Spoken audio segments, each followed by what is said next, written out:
New York, I'm sure I'm not saying something new. New York is, I feel like, the only place in the world that has this quality of all these cultures and all these people coming into one city and interacting in very, very small space with each other. So it's what people say, it's a melting pot.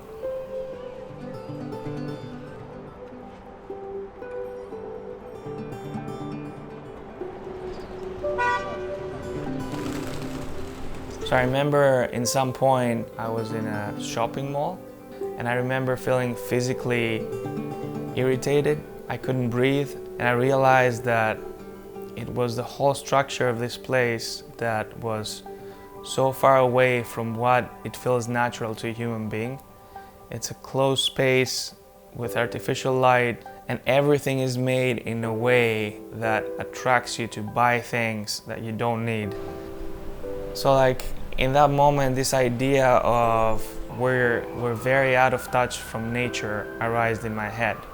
And I start thinking of like where we live. A lot of the times away from nature, we get cars, metal boxes to drive to places.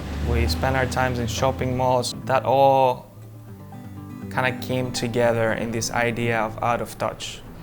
Out of touch from our reality, from each other, from nature. The idea of out of touch made me realize what I was doing, which was the opposite thing of out of touch. I was in touch.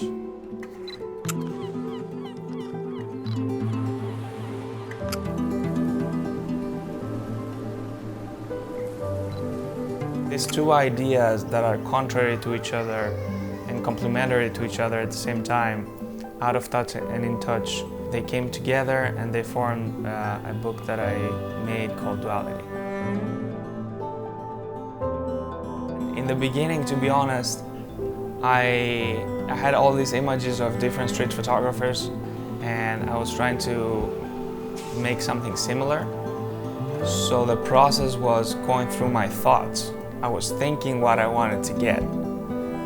Later, I realized that's not the point at all, because that was not making me focus on the moment. It was making me focus how I can, bring things together to create something that I had already in my mind. So now, in the last few years, I try to walk outside with a clear head, with no preconceptions. I try to just focus on purely watching people, purely watching movement. And when something that I think it's interesting arises, I feel a kick in me. I feel an instinct kicking in. And just my job is to be ready technically and on alert to press the button and take the photograph. If you see something that makes you feel something, if you're quick enough to take that photograph, it's probably going to make other people feel something. So that's what I'm trying to catch. That's the essence of it.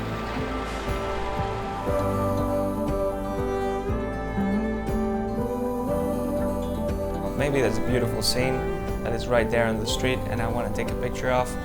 I'm not going to go and bother a person and be like, look, I took your picture, or ask for their permission. If I would ask for people's permission to take photos in the street, then I would have no original moments, no slices of life. It would all be set it up and it would not be candid at all. I would lose the moment. A lot of photographers, try to be invisible. I don't think I'm invisible. I can be if I want to. I can be really discreet, but when somebody would come to me and say, look, I don't want my picture taken and I want you to delete that, I respect that, so I delete the picture. I do try to convince them and tell them my motives of taking a picture and why, show them the picture and why I do what I do. And that's what people want. If they know why you're taking the picture, 99% of the times, they're okay with that, What's your name? Marcus. Marcus, nice to meet you, man. Nice to meet you, man. Thank you. All right. Do you want me to send you the picture? Yeah. To get into another culture or another reality and photograph it is to be able to connect with people.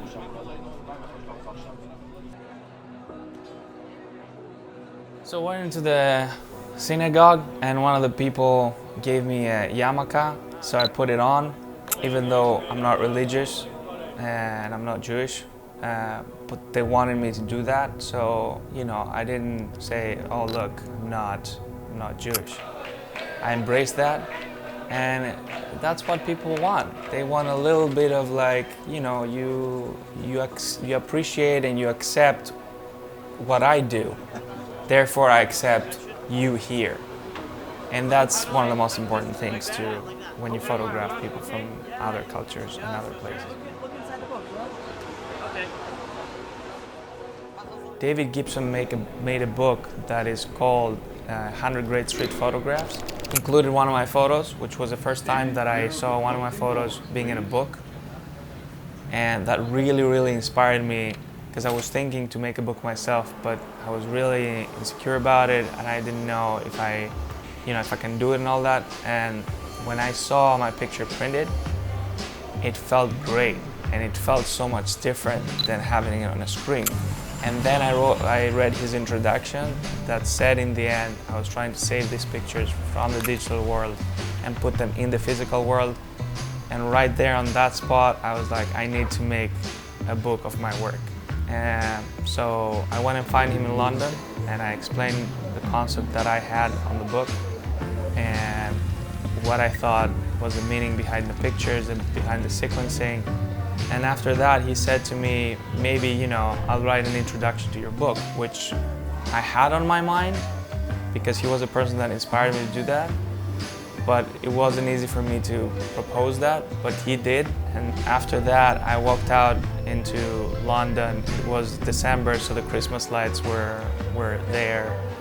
And it was in a beautiful street, and I felt amazing that this all came together on a circle, and he would write the introduction to my book, which he did, and it's lovely.